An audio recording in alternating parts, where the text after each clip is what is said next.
আসসালামু আলাইকুম। এখন আমি ক্যালসিফিকেশন আলোচনা করব। তো প্যাথোলজিক্যাল ক্যালসিফিকেশন।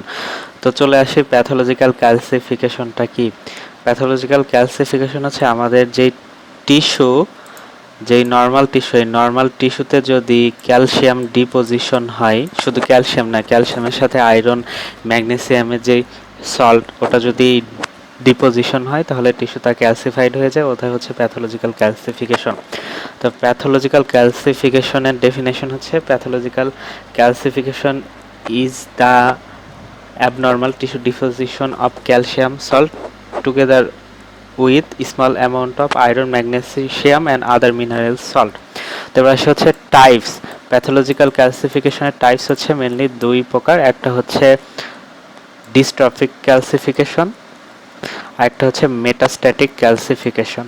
তো দেখতে পাচ্ছি টাইপস দুইটা, একটা হচ্ছে ডিস্ট্রফিক ক্যালসিফিকেশন, একটা মেটাস্ট্যাটিক ক্যালসিফিকেশন। তো হোয়াট ইজ ডিস্ট্রফিক ক্যালসিফিকেশন? তো ডিস্ট্রফিক ক্যালসিফিকেশন হচ্ছে deposition of calcium in dead or dying tissue. তার মানে ডিস্ট্রফিকের প্রথম ওয়ার্ডটা হচ্ছে ডি। তো এটা আমরা ধরে মানে মনে রাখার জন্য সহজেই ধরে নেব, এটা হচ্ছে ডেড অ্যান্ড ডাইং টিস্যুতে যদি ক্যালসিয়াম ডিপোজিশন হয় তাহলে ওটাকে ডিস্ট্রফিক ক্যালসিফিকেশন বলা হয়। আর মেটাস্ট্যাটিক ক্যালসিফিকেশন হচ্ছে deposition of calcium in vital or living tissue. এই ক্ষেত্রে লিভিং টিস্যুতে ইউজুয়ালি ক্যালসিয়াম ডিপোজিশন হয়ে থাকে। তাহলে আমি ডিফারেন্সটা বলে দিই একসাথে, ডিস্ট্রফিক ক্যালসিফিকেশন আর মেটাস্ট্যাটিক ক্যালসিফিকেশনের ডিফারেন্স। তো ডিস্ট্রফিক ক্যালসিফিকেশন হচ্ছে আমাদের ডেড টিস্যুতে হয় বা ডাইং টিস্যুতে, আর মেটাস্ট্যাটিক ক্যালসিফিকেশন আমাদের লিভিং আর ভাইটাল টিস্যুতে হয়ে থাকে। তো ডিস্ট্রফিক ক্যালসিফিকেশনে আমাদের সেরাম ক্যালসিয়াম লেভেল নর্মাল থাকে, ঠিক আছে, একদমই নর্মাল থাকে। আর মেটাস্ট্যাটিক ক্যালসিফিকেশনে আমাদের সেরাম ক্যালসিয়াম লেভেল বেড়ে যায়, মানে হাইপার ক্যালসেমিয়া হয়। তার মানে আমাদের মেটাস্ট্যাটিকে হাইপার ক্যালসিয়ামিয়া হচ্ছে। আর ডিস্ট্রফিক ক্যালসিফিকেশনের সাইট হচ্ছে মেনলি আমাদের যেই অ্যাথেরোমা ফর্মেশন হয় অ্যাথেরোস্ক্লেরোসিসে, মানে ক্রনিক অ্যাথেরোস্ক্লেরোসিস যদি থাকে তাহলে ওইখানে অ্যাথেরোমা ফর্মেশন হয়, ওটা হচ্ছে একটি ডিস্ট্রফিক ক্যালসিফিকেশন, ঠিক আছে, অ্যাথেরোমা। এবং আমাদের যে এজিং এর জন্য যে ক্যালসিফিকেশন হয় ওটাও একটি ডিস্ট্রফিক ক্যালসিফিকেশন। এছাড়া আমাদের যেই ভালভুলার হার্ট বা আমাদের হার্টের যে ভালভে যে ক্যালসিফিকেশন হয় ওইটাকে ওইগুলো ইউজুয়ালি ডিস্ট্রফিক ক্যালসিফিকেশন। এবার সেই মেটাস্ট্যাটিক ক্যালসিফিকেশন অলওয়েজ ইন্টারস্টিশিয়াল স্পেসে হয়। কোন কোন অর্গানের ইন্টারস্টিশিয়াল স্পেসে? লাংসের ইন্টারস্টিশিয়াল স্পেস, অথবা আমাদের জিআই ট্র্যাক, গ্যাস্ট্রোইন্টেস্টিনাল ট্র্যাকের ইন্টারস্টিশিয়াল স্পেস, অথবা আমাদের কিডনিতে হতে পারে। এছাড়া আমাদের যে সিস্টেমিক আর্টারি আছে ওইখানে হতে পারে, এবং পালমোনারি ভেন এইগুলো হতে পারে। আরেকটা ডিফারেন্স হচ্ছে ডিস্ট্রফিক ক্যালসিফিকেশনে সামোমা বডি ফর্মেশন হয়, ঠিক আছে, আর মেটাস্ট্যাটিক ক্যালসিফিকেশনে সামোমা বডি ফর্মেশন হয় না। তো সামোমা বডি জিনিসটা কি? সামোমা বডি হচ্ছে যখন এই ডিস্ট্রফিক ক্যালসিফিকেশন হয় তখন এই ডিস্ট্রফিক ক্যালসিফিকেশনের চারিদিকে এরকম ল্যামিনেটেড থাকে, ঠিক আছে, ল্যামিনেটেড হয়ে এরকম বিভিন্ন ল্যামিনেটেড স্ট্রাকচার দেখা যায়, এটাকে বালুর মতো দেখা যায়, ঠিক আছে, মনে হচ্ছে গ্রেন অফ স্যান্ড। তো এটা হচ্ছে সামোমা বডি, যেটা হচ্ছে শুধু ডিস্ট্রফিক ক্যালসিফিকেশনে দেখা যায়। তো সামোমা বডিটা মেনলি আমাদের যেই থাইরয়েড, যেই ক্যান্সার থাইরয়েডের, ওটাও সামোমা বডি ইউজুয়ালি দেখা যায়। তো এবার আসে হচ্ছে ক্লিনিক্যাল ইম্পর্টেন্স, যেটা হচ্ছে ডিস্ট্রফিক ক্যালসিফিকেশন, ওটার ক্লিনিক্যাল ইম্পর্টেন্স হচ্ছে অর্গান ডিসফাংশন, ঠিক আছে, এটা হলে অর্গান ডিসফাংশন হয়ে যায়। কেন অর্গান ডিসফাংশন হয়? ইউজুয়ালি দেখতে পাচ্ছি যে এটা আমাদের হার্টের ভালভে হচ্ছে, তাই না? তো আমাদের যদি ভালভে এরকম ক্যালসিফিকেশন হয়, ডিস্ট্রফিক ক্যালসিফিকেশন, তাহলে ওই ভালভটা আর কাজ করতে পারে না, ওর মোশনটা কমে যায়। যেমন আওরটিক স্টেনোসিস, আমাদের যে আওরটিক ভালভ থাকে ওই আওরটিক ভালভে যদি ক্যালসিফাইড হয়ে যায় আওরটিক ভালভটা আর কাজ করতে পারে না, যার কারণে আওরটিক স্টেনোসিস হয়ে যায়, যেটা অনেক বড় প্যাথোলজিক্যাল ইস্যু। এছাড়াও আমাদের যে অ্যাথেরোস্ক্লেরোসিস চেঞ্জ হচ্ছে, তারপরে আমাদের যেই হার্টের ভালভের কাজও কমে যাচ্ছে, সবগুলো হচ্ছে আমাদের অর্গান ডিসফাংশন। অপরদিকে মেটাস্ট্যাটিক ক্যালসিফিকেশনের ক্লিনিক্যাল ইম্পর্টেন্স অন্যদিকে, সেটা হচ্ছে আমাদের লাংসে যদি হয় মেটাস্ট্যাটিক ক্যালসিফিকেশন তাহলে আমাদের লাংসে রেসপিরেটরি কম্প্রোমাইজ হতে পারে, ঠিক আছে। তো লাংসে রেসপিরেটরি কম্প্রোমাইজ হতে পারে, এটা আমাদের এক্সরেতে অনেক সিগনিফিকেন্টলি ইউজুয়ালি দেখা যায়। এক্সরেতে আমরা এই মেটাস্ট্যাটিক ক্যালসিফিকেশন লাংসে দেখতে পারি। যেটা আমাদের হিস্টোলজিক্যাল বা আমাদের হচ্ছে ক্লিনিক্যাল ডায়াগনোসিসের জন্য অনেক ইম্পর্টেন্ট। এছাড়াও আমাদের কিডনিতে যদি সিভিয়ার মেটাস্ট্যাটিক ক্যালসিফিকেশন হয় তাহলে আমাদের কিডনিও ড্যামেজ হয়ে যাইতে পারে, ঠিক আছে। কিডনিতে যদি অতিরিক্ত ক্যালসিফিকেশন হয় ওটাকে বলা হয় নেফ্রোক্যালসিনোসিস। তো আমাদের কিডনিতে নেফ্রোক্যালসিনোসিস হলে রেনাল ড্যামেজ ইউজুয়ালি হতে পারে। তো চলে আসে হচ্ছে ডিস্ট্রপিক ক্যালসিফিকেশন। তো ডিস্ট্রপিক ক্যালসিফিকেশনের ডেফিনেশন আমি বলেছি যে ডিস্ট্রপিক ক্যালসিফিকেশন হচ্ছে ডেড আর ডাইং টিস্যুতে যদি ক্যালসিফিকেশন হয় বা ক্যালসিয়াম ডিপোজিশন হয় সেটা হচ্ছে ডিস্ট্রপিক ক্যালসিফিকেশন।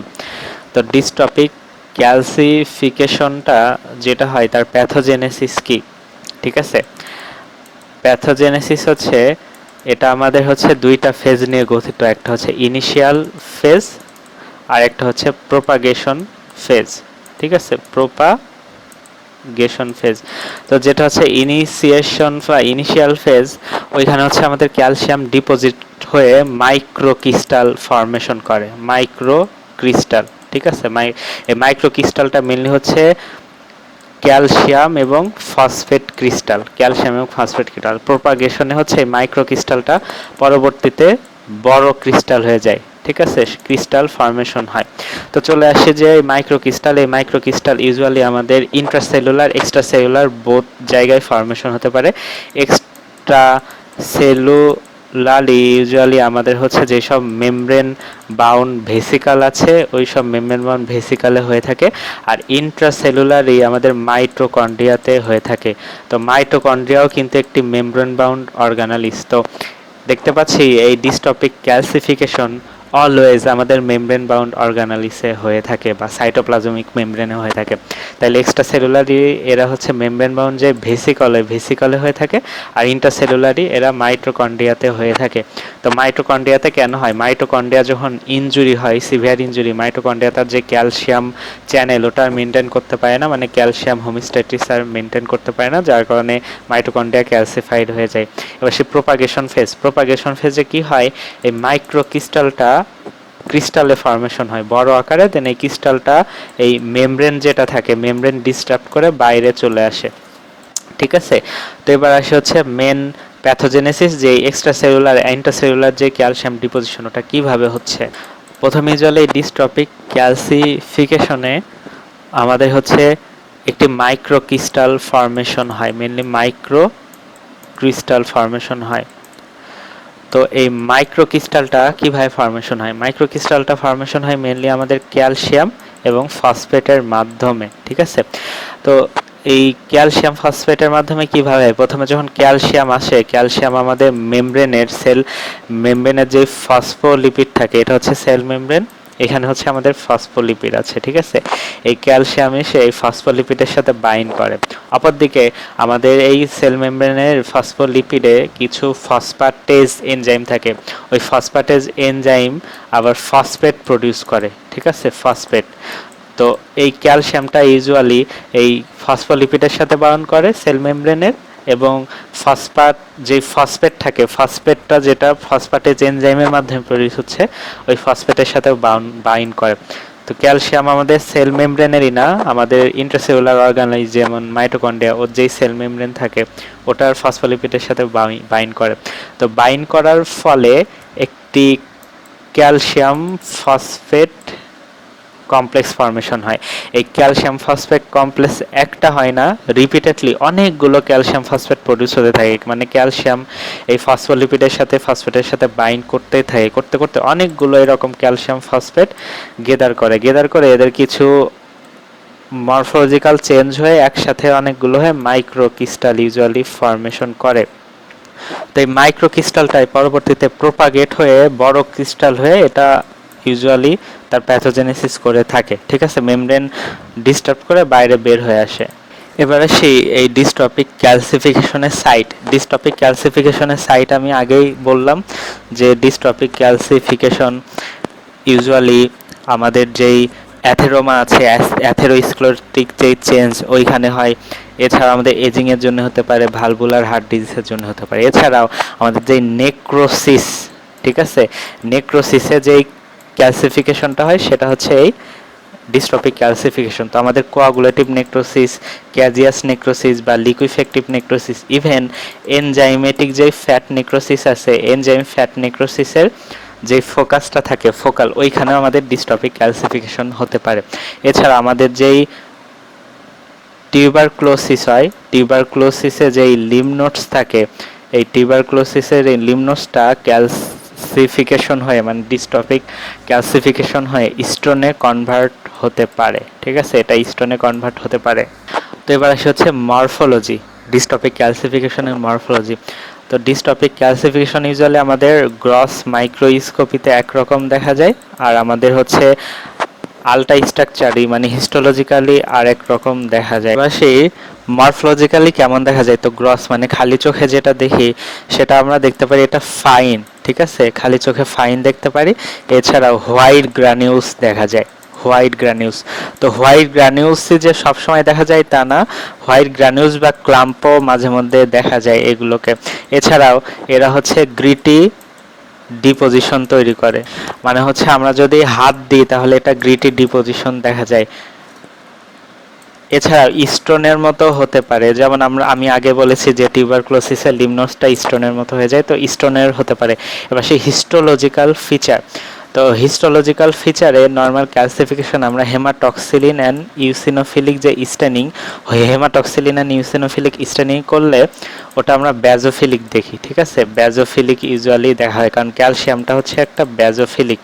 আর এইটা ইউজুয়ালি অ্যামরফাস গ্রানিউল হতে পারে। ঠিক আছে, অ্যামরফাস ডিপোজিশন বা অ্যামরফাস গ্রানিউল অথবা ক্লাম্প দেখতে পারি, অ্যামরফাস গ্রানিউল বা ক্লাম্পড।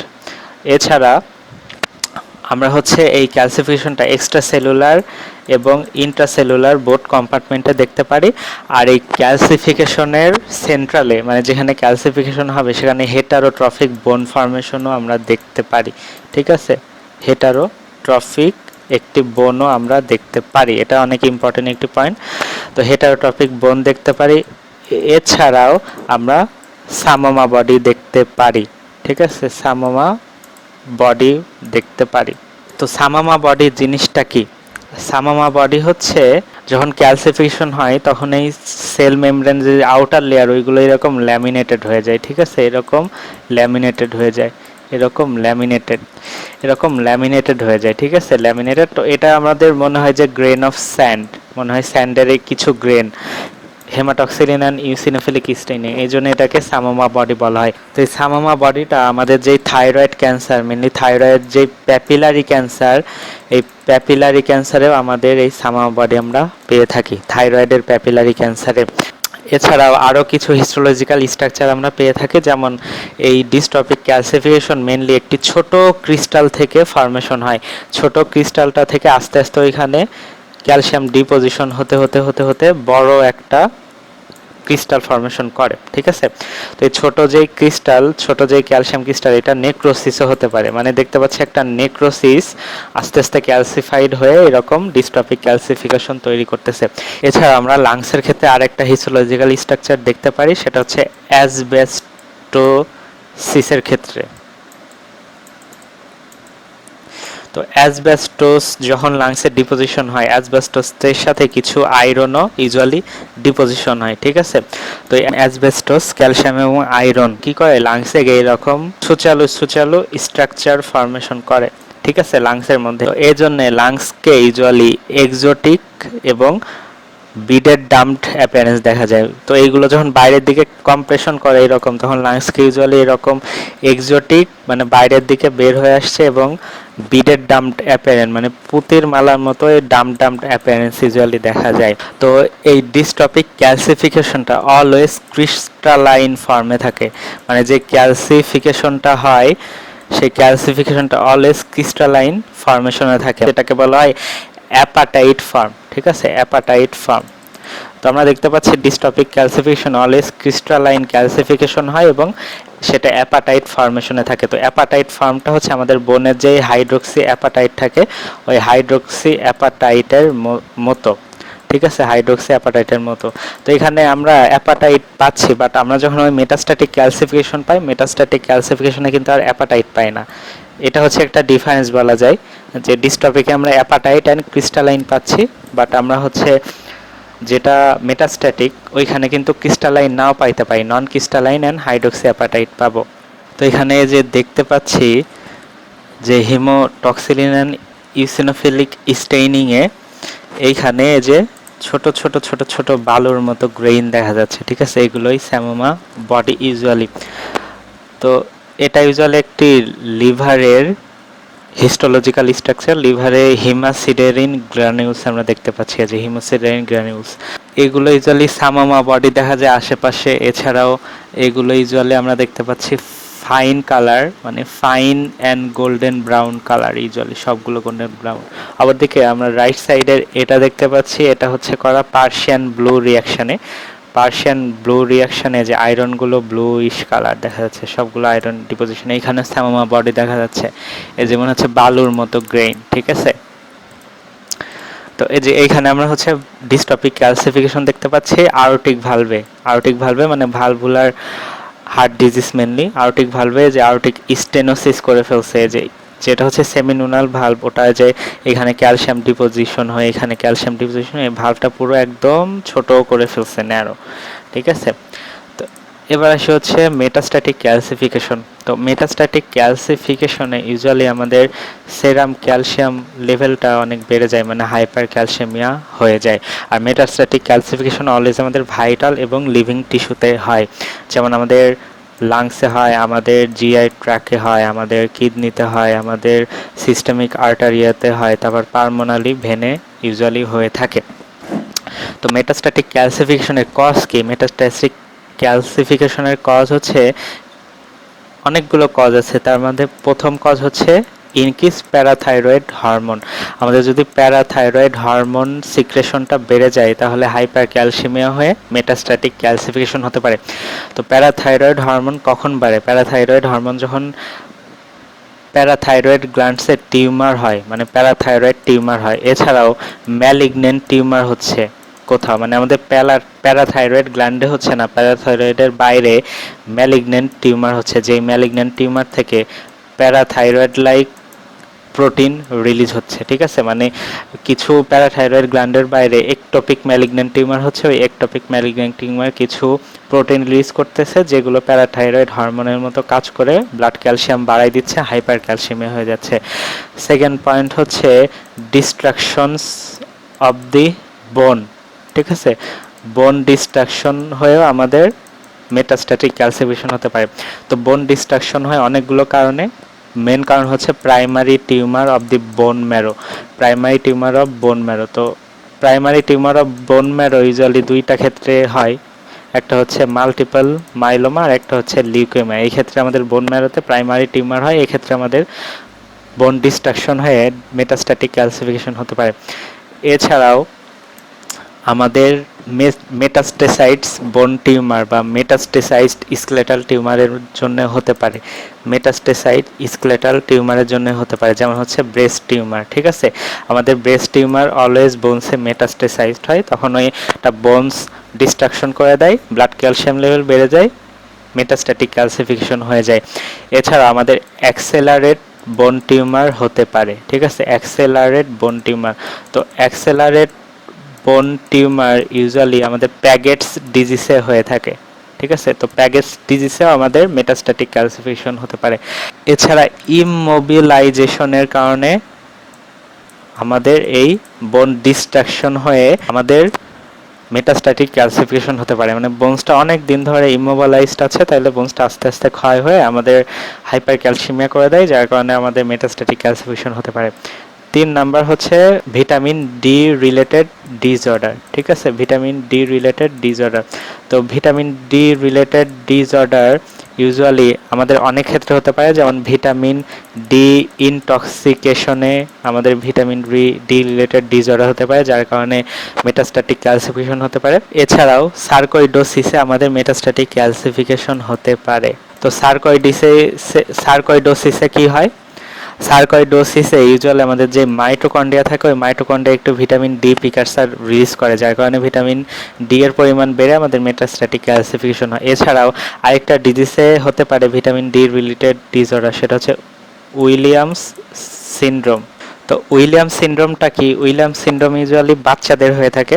তো উইলিয়ামস সিনড্রোমে আমাদের ইডিওপ্যাথিক হাইপার ক্যালসিয়ামিয়া হয়ে যায়, মানে ব্লাডে কোনো কারণ ছাড়াই হাইপার ক্যালসিয়ামিয়া হয়। তো উইলিয়ামস সিনড্রোমে এরা যে বাচ্চাদের হয় তারা ভিটামিন ডি এর প্রতি অনেক সেন্সিটিভ থাকে, একটু ভিটামিন ডি সেন্সিটিভিটি পাইলেই তারা ব্লাডে ক্যালসিয়াম লেভেল বাড়ায় দিতে পারে। ঠিক আছে, সে 4 নাম্বার কজ হচ্ছে রেনাল ফেইলার। ঠিক আছে, রেনাল ফেইলারের জন্য আমাদের মেটাস্ট্যাটিক ক্যালসিফিকেশন হতে পারে। তো রেনাল ফেইলারের জন্য কেন মেটাস্ট্যাটিক ক্যালসিফিকেশন হচ্ছে?